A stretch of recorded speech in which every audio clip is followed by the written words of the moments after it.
Eu trabalhei com esse tema, recentemente sobre a cura, e esse tema ele surgiu a partir de uma dúvida, dentro da casa espírita que eu também frequento, onde os companheiros eles estavam achando, que havia alguma diferença nisso. Lá tem um trabalho de tratamento espiritual e o que se coloca é que o tratamento espiritual é efetivo.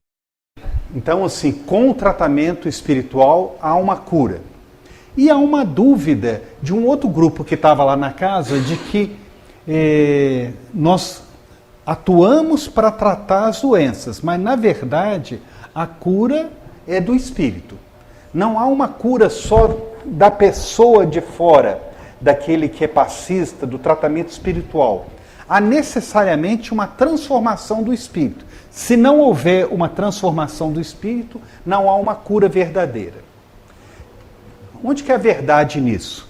Há uma cura externa nos tratamentos espirituais ou a cura tem que surgir a partir do espírito? Então, esse é o sentido do estudo de hoje. Dentro desse objetivo, eu queria para que a gente lembrasse no capítulo 14 do Evangelho de Mateus, dos versículos 34 a 36, há aquele encontro de Jesus, onde que ele transpassa o lago de Genezaré, vai para outra margem, e depois de terem reconhecido os varões locais, mandaram avisos para todos daquela região. E lhe trouxeram tantos quantos padeciam algum mal, rogando-lhes que os deixasse tocar apenas a orla de suas vestes, e todos quanto os tocaram ficaram sãos. Esse eu acho que é um grande desafio nosso que estudamos o Evangelho. Primeiro é acreditar que o encontro com Jesus cura. Será que Jesus cura realmente, né? E segundo, que talvez seja tão difícil igual o primeiro, ele cura a todos. Se o primeiro já é difícil acreditar que Jesus cura, curar a todos é assim, alguma coisa que a gente trata com ressalvas. Será que isso é verdade? Será que isso ele precisa ser lido de uma outra forma? Quando a gente pega o sentido de cura, que está lá no dicionário, a gente vê várias expressões. Ato ou efeito de curar, ou de se curar. Cura também como um determinado período, né? Que é um período de tratamento, então a gente fala em cura. Não somente o fato de estar curado, mas um processo, tempo. Recuperação da saúde. E isso é interessante porque todos que tocaram Jesus ficaram sãos, quer dizer, mais do que curados, né? Eles ficaram sãos. Então, a recuperação da saúde, cura como remédio, como curativo, como solução para algo, como emenda, também como branqueamento ao sol, um processo, a conservação, a cura de uma determinada peça de carne, um processo químico de tratamento de matéria-prima, tratamento com pesticida, e a gente não pode lembrar que também cura é igual sacerdote, né? E no Evangelho a gente tem o cura-dars, né? Que como aquele que era o pastor, o sacerdote daquela época. Qual que é o que a gente trabalha com cura? O que a gente quer dizer, né? Então, quando eu falo que um tratamento espiritual levou à cura, a gente fala que é ficar curado ou recuperar a saúde. O que a gente oferece no tratamento espiritual ou com qualquer tratamento? É ficar curado de uma determinada doença ou recuperou a saúde? Lembrar que saúde é alguma coisa muito maior, né? Saúde é bem-estar físico, mental e social, segundo a OMS. Não é apenas o estado de ausência de doença. Então vocês vão ver, estão cansados de ver, né? Pessoa que não toma remédio nenhum, está curado de uma determinada pessoa, mas de alguma forma ainda não continua com bem-estar físico, mental, social. Para nós religiosos, espiritual também, né? Um bem-estar maior. Então, quando a gente propõe um tratamento de cura, qual que é a cura que vocês querem? Deixar de ter a doença atual? não ter qualquer doença? Ter a doença controlada serve como cura? Não ter sequela da doença? Então tem tudo isso que é difícil, né? Porque algumas pessoas vêm e falam assim, eu não quero ter a doença atual. É um processo de cura. Mas pode ter as outras doenças. Curei da tuberculose, mas eu fiquei com um problema no rim. Isso é cura? Então, é não ter qualquer doença, é ter doença controlada. Será que doença controlada é cura? Então, é um desafio, né, para todos nós entendermos isso. Se a gente começar a estudar sobre isso, a gente vai ver lá na Revista Espírita, em 1866, ficou pequenininho, mas eu vou ler junto com vocês, que tem um texto que está lá na Revista Espírita, fala que o homem ele é composto, né, a criatura humana é composta de 3 princípios: espírito, perispírito e corpo. É o que a gente sabe. A ausência de qualquer um desses princípios não tem vida na Terra, né? Então eu não posso existir sem isso de alguma forma. Se temos a presença desses 3 princípios, eles devem reagir um sobre o outro. E a seguir a gente tem uma saúde e uma doença, conforme haja entre eles harmonia perfeita ou desarmonia parcial. Então, um processo de saúde ou de doença, segundo esse autor espiritual, determina a partir de um equilíbrio entre espírito, perispírito e corpo. Ele continua: se a doença, como queiram chamar, procede do corpo, os medicamentos materiais sabiamente empregados bastarão para restabelecer a harmonia geral. Mexi com as coisas em casa, fiz um processo alérgico com ácaro, tomei um antialérgico, resolveu o problema. Se a perturbação vem do perispírito, se é uma modificação do princípio fluídico que o compõe, que se acha alterado, será necessária uma medicação adequada à natureza do órgão perturbado, para que as funções possam retornar ao seu estado normal. Estava bem, acordei bem, de repente eu senti um mal-estar, uma dor de cabeça. O povo gosta da expressão, senti pesado, né? Vim, tomei passe, abri um livro, fiz um culto comigo mesmo, orei, melhorei. Uma medicação que atuou no perispírito. Houve uma melhora disso.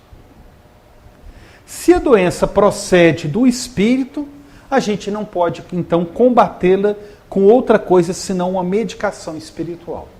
Se a origem é do espírito, então a coisa é mais difícil.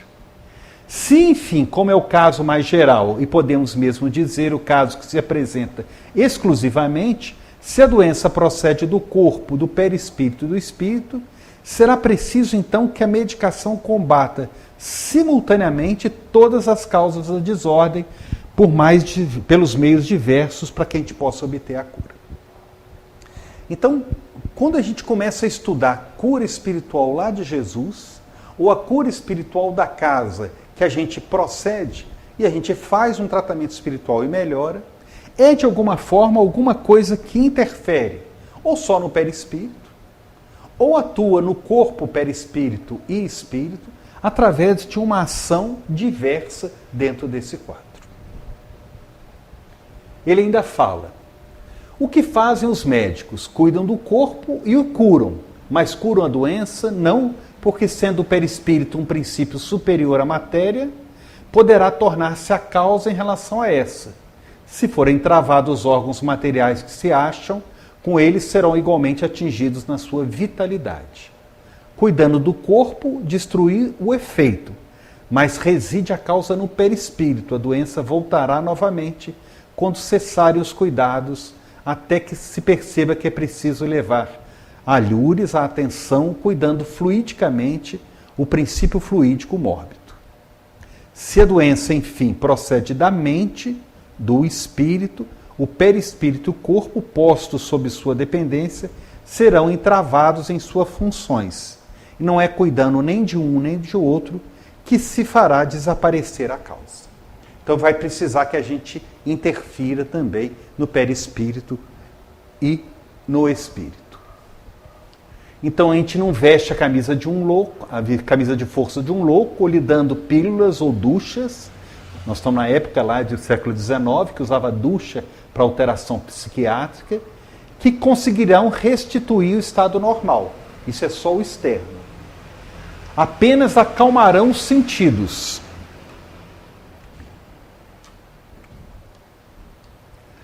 Acalmarão seus acessos, mas não vão destruir o germe. Senão combatendo pelos seus semelhantes, fazendo a homeopatia espiritual, e aí ele faz uma relação com a homeopatia espiritual, e fluidicamente, como fazem materialmente, dando ao doente, pela prece, uma dose infinitesimal de paciência, de calma, de resignação, conforme o caso. Como se lhe dá uma dose infinitesimal de brucina, digitalis ou acônito, que eram remédios da homeopatia. Então, o que ele propõe? Se eu tenho um problema material, dou um tratamento material. Mas nós estamos percebendo que só isso não vale. Eu preciso mexer nesse espírito. O tratamento de saúde já é assim, né? As pessoas falam, você tem um problema de hipertensão, te dou antihipertensivo. Mas você tem que fazer atividade física, você tem que perder peso, você tem que evitar o estresse. Então você faz um tratamento, que é um tratamento holístico, integrativo, completo, para que você possa melhorar. Para nós que acreditamos em perispírito e espírito, eu também interfiro nesse perispírito. Eu tenho que atuar nesse perispírito. E eu tenho que fazer com que esse espírito também modifique. Como que a gente faz a modificação do espírito? É uma modificação através também da questão da prece, da oração. Calma, paciência, resignação. Só coisa fácil, né? O perispírito é antes do espírito? Esse eu não entendi até hoje. O perispírito, o espírito é como se fosse uma fonte de luz. E ele se agrega dos elementos que são do determinado planeta, formando o perispírito. Então, o perispírito é uma camada, um corpo que o espírito utiliza fora aqui da Terra. E ele tem uma capacidade plástica. É ele que vai moldar esse corpo. Então, o corpo nosso, ele tem uma matriz ou um espelho no plano espiritual, que é o perispírito. Tá? E aí ele interage essas três coisas ao mesmo tempo. Assina Morel Lavallée que ele era um cirurgião francês, que ele dá nome até hoje a alguns procedimentos cirúrgicos que existem até hoje com ele. Já desencarnado, ele assina isso dizendo que para destruir uma causa mórbida, há que combater no seu terreno. Então eu tenho que descobrir onde que é a causa para que eu possa combater. E aí ele propõe então que eu tenho um problema no corpo, um problema no perispírito ou um problema no espírito. Parece fácil, né? Então se o problema é no corpo, ataco o corpo, se o problema é no perispírito, ataco no perispírito. Se o problema é no espírito, eu vou ter que atuar de forma diferente que eu atuo no corpo e no perispírito. Depressão. Então eu tenho causa orgânica, né? E aí eu dou aquelas medicações que são capazes de atuar dentro dele, mas nós vamos discutir isso aqui a partir de agora. Eu tenho que entender que esse corpo que tem um perfil de depressão, ele é regido por um perispírito, que ele também deve ser combatido. Então eu tenho que atuar também em cima do perispírito. E é um espírito que está enfrentando esses desafios de um corpo com depressão. Certamente porque todos nós temos um passado de alguns compromissos. E aí eu tenho que ter aceitação, eu tenho que ter perdão, eu tenho que ter paciência, resignação para enfrentar tudo isso. Esse modelo de que os problemas estão localizados ou no corpo, ou no perispírito, ou no espírito, parece uma distribuição didática, mas nós vamos ver que há algumas dificuldades. Doutora Marlene Nobre, já desencarnada, ela fala o seguinte: doença genética. Como é que poucos genes são capazes de causar uma diferença tão grande? Então, pessoas da mesma família são tão diferentes. Para nós há algo mais atuando na estrutura física dos genes, o corpo espiritual, que age como modelo organizador biológico. Então, por mais que eu descubra que a depressão ela tem um fator de neurotransmissores, que pode ter um perfil genético, então quem é filho, né, de depressivo tem mais chance de ter depressivo, tem uma carga genética, mas atrás dessa carga genética há um corpo espiritual que age como organizador biológico.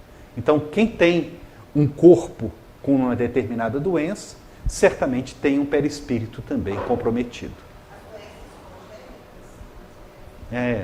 Está dando spoiler aqui no estudo. Quando a gente lê o capítulo 19 do Nosso Lar, ele vai dizer que Heloísa trazia no espírito, já desencarnada, ela havia sido desencarnada com tuberculose, a mágoa e o sofrimento da tuberculose. Quer dizer, era um problema orgânico, com tuberculose, nova, ela estava noiva, ela desencarna, ela chega no plano espiritual dando acessos de tosse, de crise da tuberculose. Não era um problema orgânico, ele estava também com repercussão no plano espiritual. Levava a mágoa, mas também os comprometimentos no perispírito. No Sublime Expiação, que nós lemos no grupo de sábado, né, o personagem Jesus Gonçalves, ele fala que as rosas da lepra, ao desabrocharem no meu corpo, irrompiam dos intricados tecidos perispirituais onde estavam fixados. Não era um quadro infeccioso, não é hanseníase, mas ele tinha uma marca no perispírito. Então, perispírito determinando a própria doença. No livro Ação e Reação, Laudemira, em 4 reencarnações, pagava parceladamente os débitos contraídos na corte de Joana II, de 1414 a 1435, em expiações cruciantes, com quadro mental sofrível e ainda tendo que reencarnar com seus antigos desafetos. Então, aquilo que a gente parecia que era fácil, né, que aquele cirurgião francês, de forma didática, dizendo que era corpo, espírito e perispírito, como se os problemas não se misturassem, como se fossem coisas que ele não se modifica, na verdade a gente não tem esse limite. Tudo na gente, tudo, ele se modifica em corpo, perispírito e espírito. As três coisas, elas se modificam. Então, qualquer manifestação nossa de doença, ela tem origem nessa confusa relação de todas essas estruturas. A gente pensa então, será que o espírito como é causa de tudo isso, né? E foi exatamente isso que eles perguntaram lá para o Emmanuel, que está lá no Consolador, na pergunta 96. Toda moléstia do corpo tem ascendente espiritual? Toda. E ele fala, as chagas da alma se manifestam através do envoltório humano.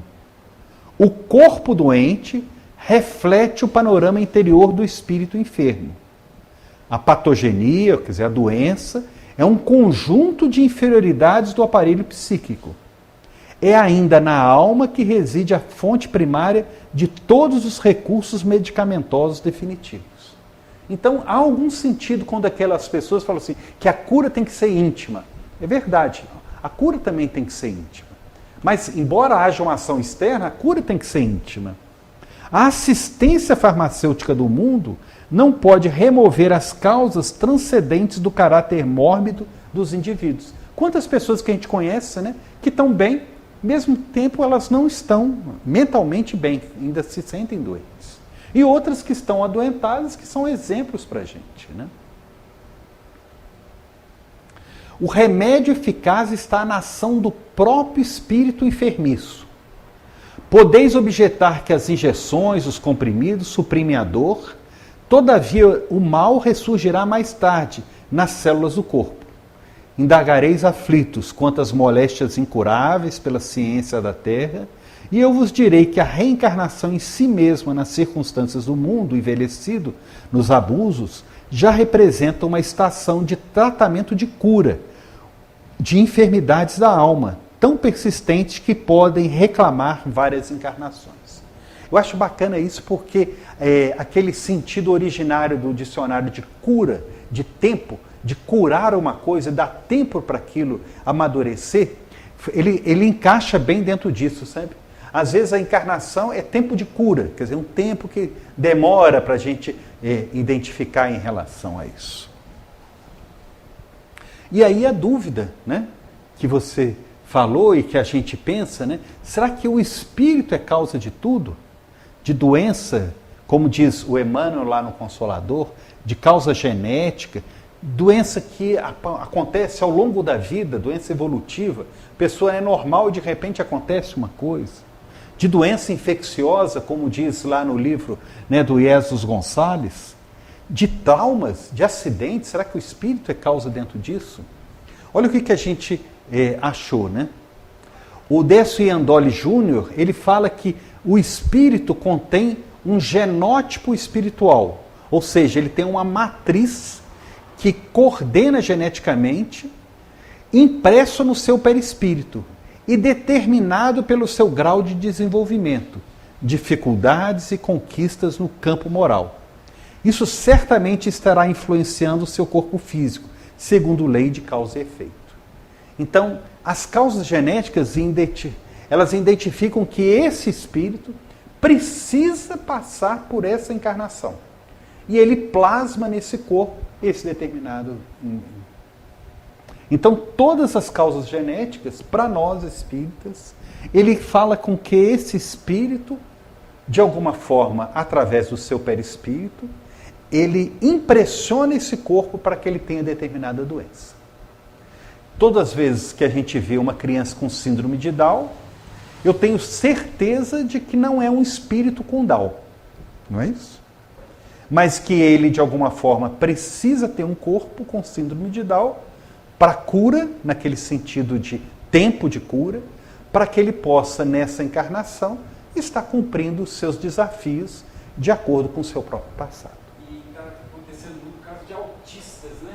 Então, quando a gente descobrir exatamente qual que é essa causa toda de autismo, né, que a gente tem algumas sugestões do ponto de vista espiritual para identificar isso, a gente vai também enquadrar dentro disso, né, que são espíritos que, de alguma forma, com compromissos para trás, como todos nós temos, e especificamente precisam ter aquela experiência nesse corpo com limitações, que podem ser mais leves, até mais severas, que não é uma só experiência difícil para ele como espírito no corpo, mas para todos aqueles que envolvem ele, né?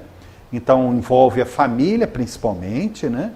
Mas também a sociedade que precisa se reorganizar para entender exatamente o que é aquilo, né? Causas evolutivas. E aí esse espírito Joaquim Murtinho, ele fala nesse livro, falando a Terra, né, múltiplas doenças surgem para a infelicidade do espírito desavisado que as invoca. Moléstias como um aborto, como doença, aquele aborto que a pessoa não consegue reter a criança. Encefalite letárgica, esplenite, apoplexia cerebral, loucura, nevralgia, tuberculose, coreia, epilepsia, paralisia, infecções do coração, úlcera, cirrose, icterícia, histeria e todas as formas de câncer podem nascer dos desequilíbrios do pensamento. E esses desequilíbrios do pensamento, de alguma forma, eles fazem uma impregnação no perispírito e aí ele determina no corpo. Causas infecciosas, está lá na Evolução em Dois Mundos.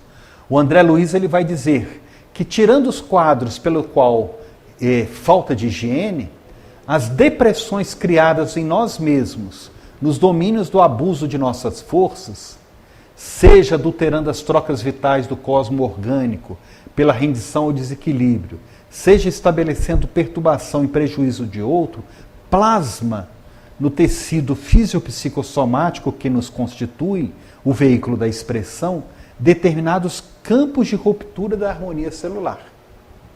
Todos nós sabemos disso. Todos nós vivenciamos isso. Estou bem, tive um estresse, aparece um herpes. Não é isso? Estava bem. Aí cai o quadro mental, ele apresenta isso. Então, não era um vírus? O que um quadro infeccioso tem a ver com isso? Ele determina uma queda e essa queda há uma fixação, uma harmonia celular rompe. Continua. Verificada a disfunção, toda a zona atingida pelo desajustamento se torna passível de invasão microbiana, qual praça desguarnecida, porque as sentinelas naturais não dispõem de base necessária à ação regeneradora que lhes compete, permanecendo muitas vezes em devedor do ponto lesado, buscando delimitar-lhe a presença ou julgar-lhe a expansão. E causas traumáticas. Como é que um trauma pode ter origem no espírito? Diz André Luiz, nos domínios da alma surgem os acidentes e lesões, traumas e equimoses de origem mental, tanto quanto o corpo físico. A pessoa, ela entra em desequilíbrio, se expõe mais e acaba sofrendo um determinado acidente. Então, assim, a gente como causa disso tudo, o espírito dentro disso. Então, o espírito interferindo no perispírito, interferindo no corpo, e o corpo interferindo no perispírito no espírito. Então, há sempre uma modificação em relação a tudo isso. Então, não há uma certeza para a gente que a gente precisa curar o espírito. Se não curar o espírito, não adianta a gente só fazer esse reboco fino, né, que é no nosso corpo, por melhor que ele seja. Né? Por melhor que ele seja, a gente precisa. Então, qualquer profissional de saúde hoje, ele vai dizer que, por mais eficiente que seja o remédio, né, eu estou te dando uma caneta para você emagrecer. Mas você também tem que evitar de comer tudo. Né? Você tem que fazer uma atividade física. Quer dizer, por mais eficiente e contemporânea seja a medicação, você vai ter que fazer alguma modificação. E essa modificação é a cura do espírito.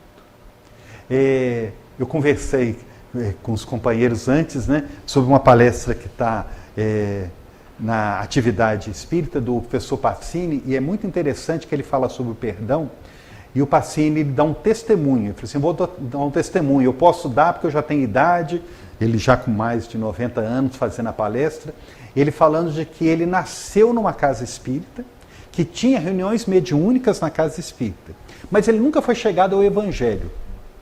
Então ele achava que às vezes não precisava perdoar, podia até a pessoa dar uma cacetada para a pessoa aprender, entendeu? Que a pessoa tinha que identificar. E ele só com o tempo, e ele falava que foi na experiência aqui em Juiz de Fora que ele aprendeu, da necessidade do perdão. Que a necessidade do perdão nas nossas vidas, que é um tema difícil, mas que a gente tem que colocar, né? E que às vezes a pessoa acha que é impossível, que é essa cura do espírito. Então a gente às vezes investe em tudo na cura externa. Procura até a casa espírita para a cura externa. Onde que eu consigo uma reunião boa, reunião forte, que possa me proceder à cura? Mas a cura ela tem que passar pelo espírito. É aquilo que o Pacini falava de que assim, eu sempre acreditei no espiritismo, mas eu tinha dificuldade de entender a qualidade do perdão, que é essa cura do espírito aqui. Então, esses são temas de primeira hora que a gente precisa trabalhar. Bem, como é que então funciona essa cura de Jesus? Se a cura é do espírito, como é que faz com que Jesus passe e cura?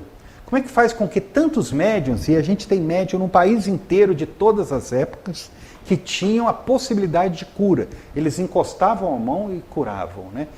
Médiuns que até hoje têm trabalhos de cura, a gente tem até hoje algumas casas dedicadas ao tratamento de cura. No Rio de Janeiro tem o Centro Tupiara, que as pessoas mais velhas mandavam cartas para lá, né? Para que pudesse fazer o tratamento de cura.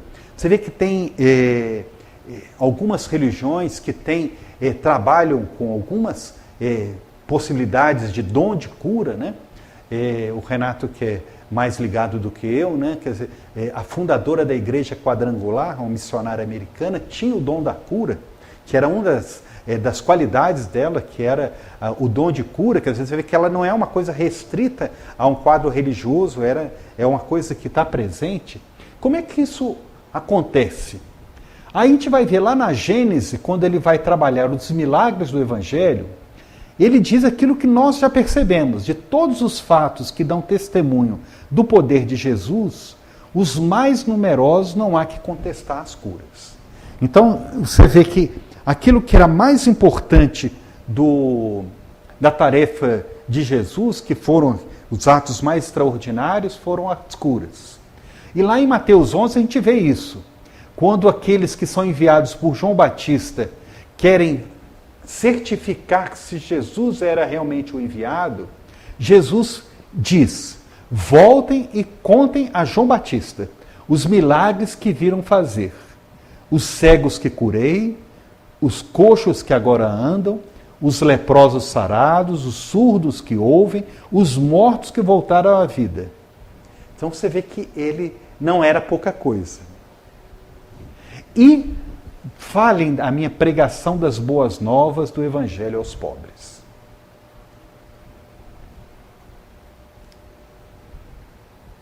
Lá na Gênesis ele continua: como se há visto, o fluido universal é o elemento primitivo do corpo carnal e do perispírito, os quais são simples transformações dele. Então Kardec ele vai tentar de alguma forma explicar como é que acontece a cura.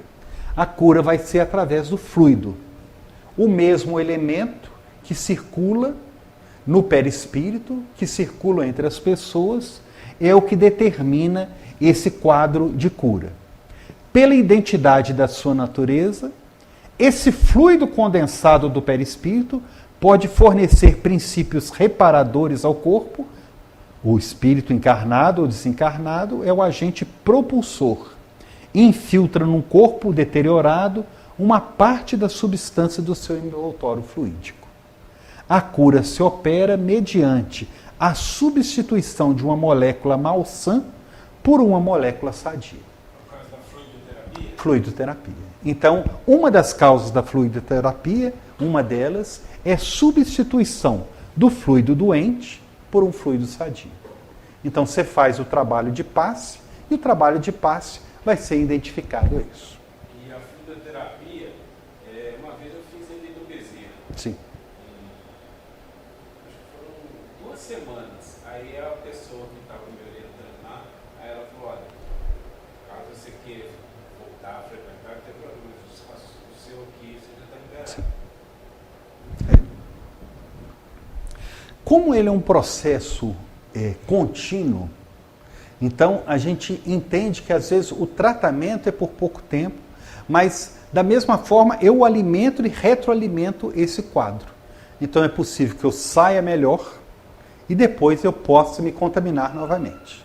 Então é um trabalho sempre contínuo dentro disso. Né?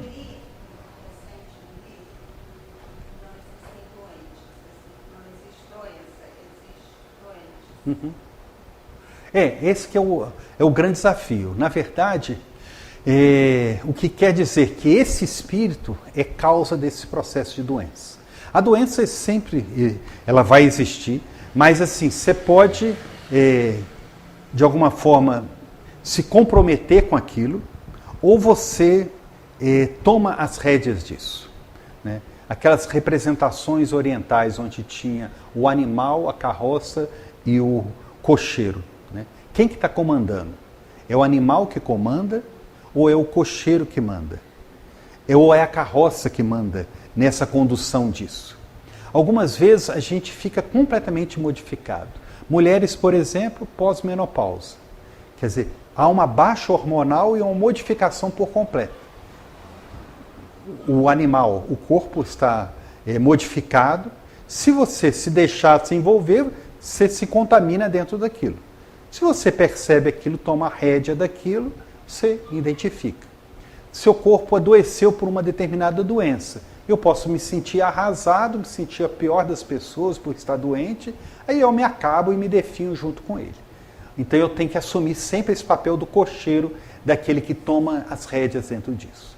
Então, como a gente viu, você vê que o espírito está sempre à sede dessas doenças. Então, é realmente o doente, né? Mas as doenças precisam ser tratadas para que a gente não desvirtue também achando que só há um tratamento espiritual. Ele precisa ser tratado e bem tratado, mas a gente tem que tratar sempre essa vinculação que existe entre todos nós. Então, são variados os efeitos da ação fluídica sobre os doentes, de acordo com as circunstâncias. Algumas vezes é lenta e reclama tratamento prolongado. Então, às vezes, são mais que 2 semanas, às vezes vai ter por mais tempo. Como no magnetismo ordinário. De outras vezes é rápida, com uma corrente elétrica.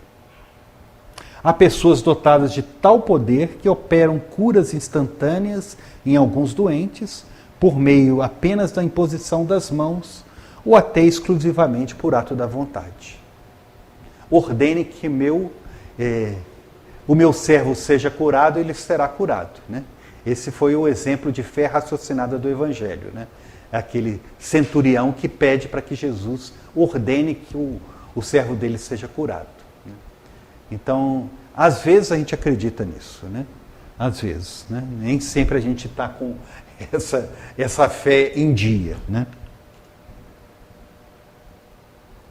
Lá na Revista Espírita de 1868, a gente tem um ensaio teórico das curas instantâneas. E nesse ensaio teórico das curas instantâneas, ele fala que compreende as curas produzidas pela ação continuada de um bom fluido. Então, como é que Jesus curava? Porque ele tinha um fluido capaz de modificar as pessoas. E essa modificação é uma modificação que não é superficial. Quer dizer, ele encontrava com a pessoa e se modificava. Então, às vezes, a gente vai num determinado ambiente, a gente se emociona com o ambiente e a gente se modifica. Né? Não é raro, quando a gente assiste palestra e tem mais pessoas, as pessoas chegam de uma determinada maneira e elas vão, ao longo da palestra, ao longo da reunião, elas vão modificando a aparência. Parece que elas vão se aclimatando, elas vão perdendo um pouco a sisudez, elas vão se relaxando e identificando. Quer dizer, há uma ação dos fluidos sobre as pessoas.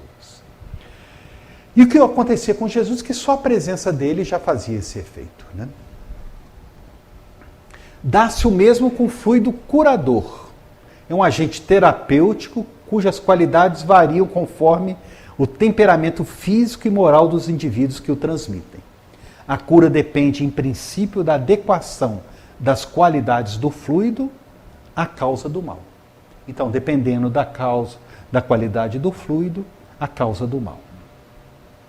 A esta causa inteiramente física das não curas, há que acrescentar uma inteiramente moral, que o Espiritismo nos dá a conhecer, que a maioria das moléstias, como todas as misérias humanas, são expiação do presente ou do passado, ou provações para o futuro. São dívidas contraídas cujas consequências devem ser sofridas até que tenham sido resgatadas.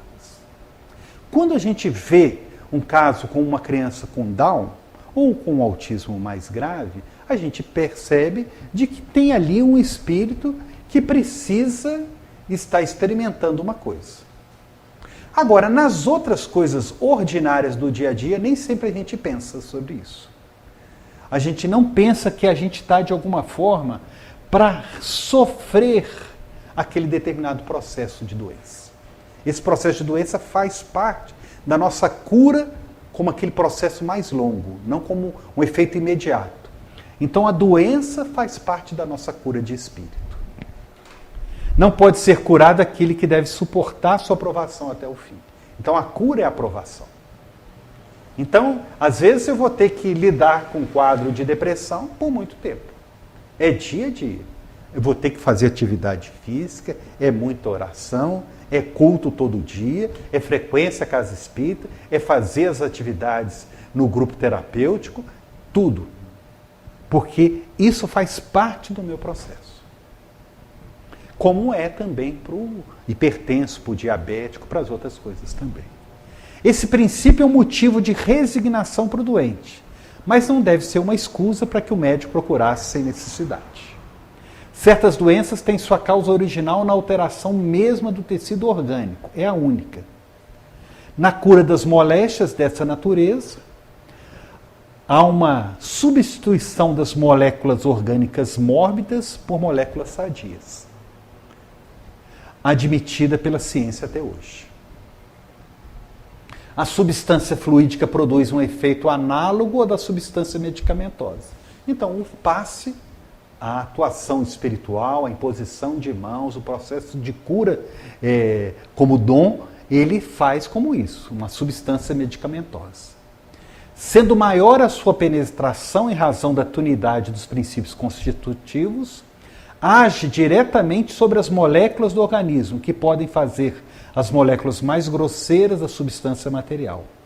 Em segundo lugar, sua eficácia em geral deve ser universal, porque suas qualidades são modificáveis pelo pensamento, ao passo que da matéria são fixas e invariáveis, não se pode aplicar senão os casos determinados.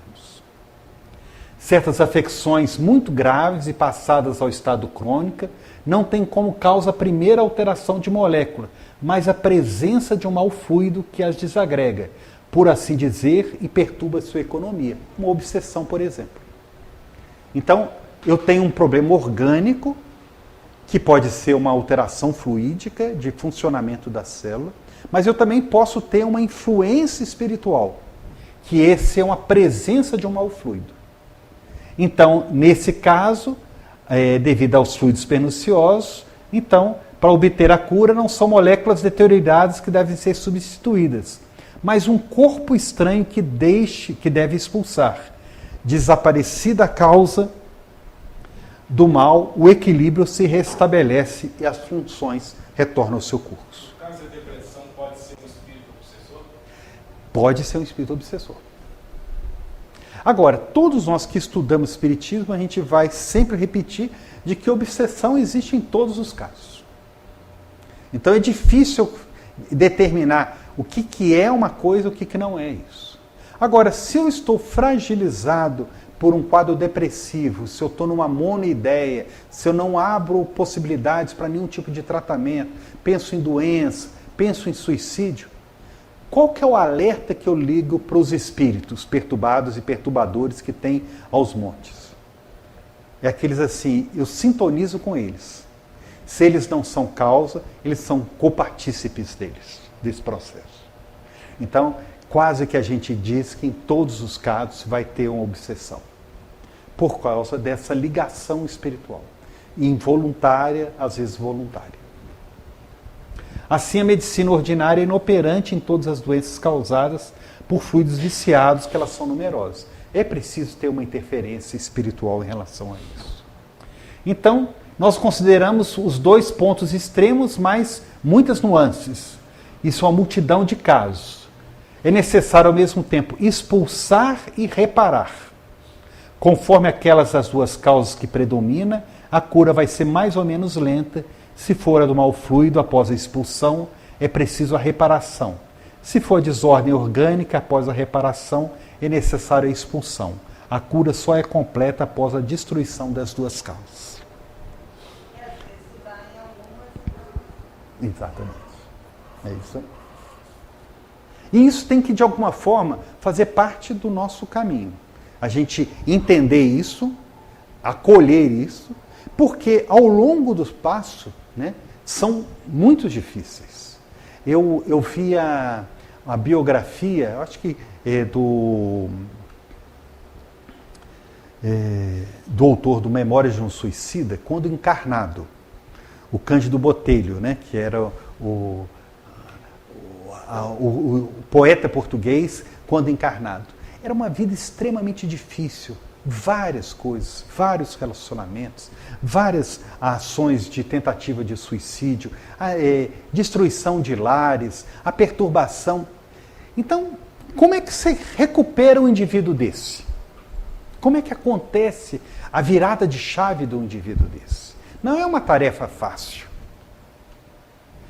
Esse, por exemplo, o Jacques Latour, que está lá no Céu e Inferno, ele era um assaltante na França, que assaltava e matava as criaturas. Morto pela guilhotina na França. Depois do seu desencarne, na Sociedade Espírita Parisiense, que faziam estudos, invocaram o nome dele, mas ele não aparece. Ele vai aparecer em Bruxelas algumas semanas depois. Naquela reunião só se dava psicografia. Só psicografia. Ele incorpora o que era um fenômeno completamente diferente. Ele debruça sobre a mesa e ele grita: arrependo-me, arrependo-me. Então é um quadro dramático. E ele conta de que ele chega no plano espiritual e ele se defronta com todas as ex-vítimas dele, que estavam dentro dele. E esse quadro de perturbação o acompanha por algumas semanas, que ele fica completamente perturbado, ele grita em relação a isso. Com o passar de 6 reuniões mediúnicas, dadas em Bruxelas e depois em Paris, ele vai dizer que ele de alguma forma estava mais calmo, arrependido, mas informado de que a vida seria difícil a partir disso. Dizem os espíritos, a confirmação desse princípio de eterna justiça, pelo qual o culpado não basta o arrependimento, apenas sendo este o primeiro passo para a reabilitação que atrai a divina misericórdia. Então, diante do passado de cada um de nós, todos nós em algum momento tivemos o arrependimento, mas já não basta. É necessário, é o prelúdio do perdão, alívio dos sofrimentos, mas porque não Deus absolve incondicionalmente, faz-se necessário a expiação e principalmente a reparação. Então, alguns processos de doenças entre nós, entre aqueles nós que estão junto conosco, está o processo de expiação. Então, todos nós, de alguma forma, já perdemos familiares, né, que estão aqui, né? E por que eles vão? Porque eles estão num processo de expiação. Quando você tem dentro de uma família, uma pessoa que tem conhecimento, você conhece a irmã, Sim. é católica, de rezar terço o dia inteiro, não aceita a gente falar sobre Sim. a doutrina, mesmo falando que vários pessoas da área de saúde são palestrantes, né? Não aceita de jeito nenhum. Cada hora aparece uma doença. Tá? A principal foi a depressão. E esse é um quadro que, assim, eu acredito que é possível em qualquer religião a pessoa se modificar. A gente tem exemplo de pessoas boas em todas as religiões. Para nós é muito difícil entender tudo isso fora da doutrina espírita. Para nós. Para eles eu acho que é difícil não entender dentro da doutrina deles.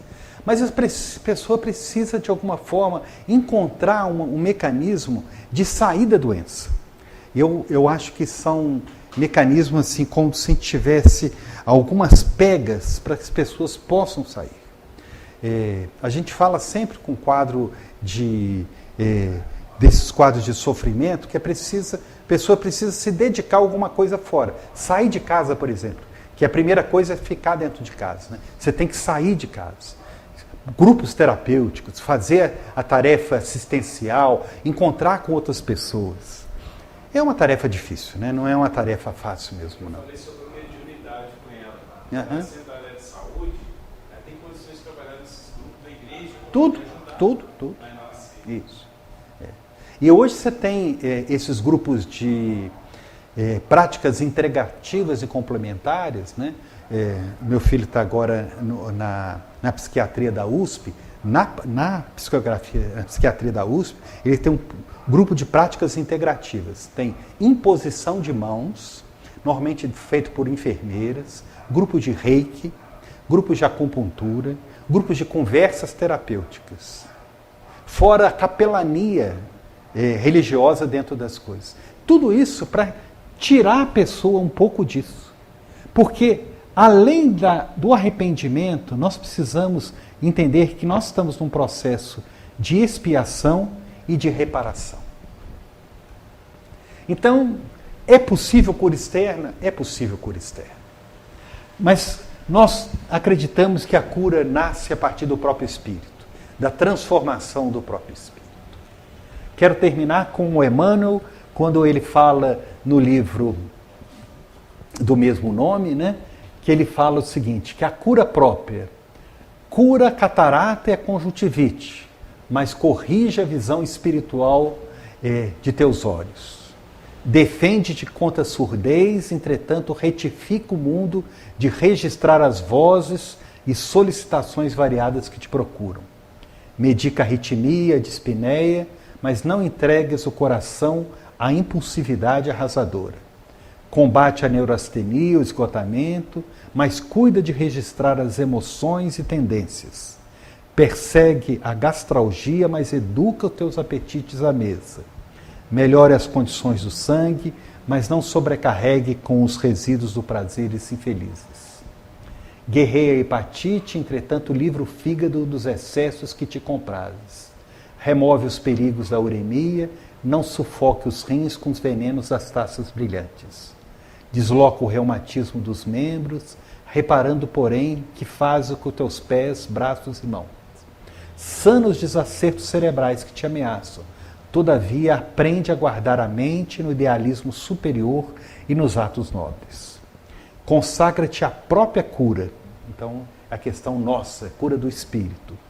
Mas não esqueças a pregação do reino divino aos teus órgãos. Lembra o que Jesus manda falar para João? Eu estou curando, mas também estou pregando o Evangelho. Então, pregue o Evangelho aos seus órgãos. Eles são vivos e educáveis, sem que teu pensamento se purifique e sem que a tua vontade comande o barco do organismo para o bem, a intervenção dos remédios humanos não passará de medida em trânsito para a inutilidade.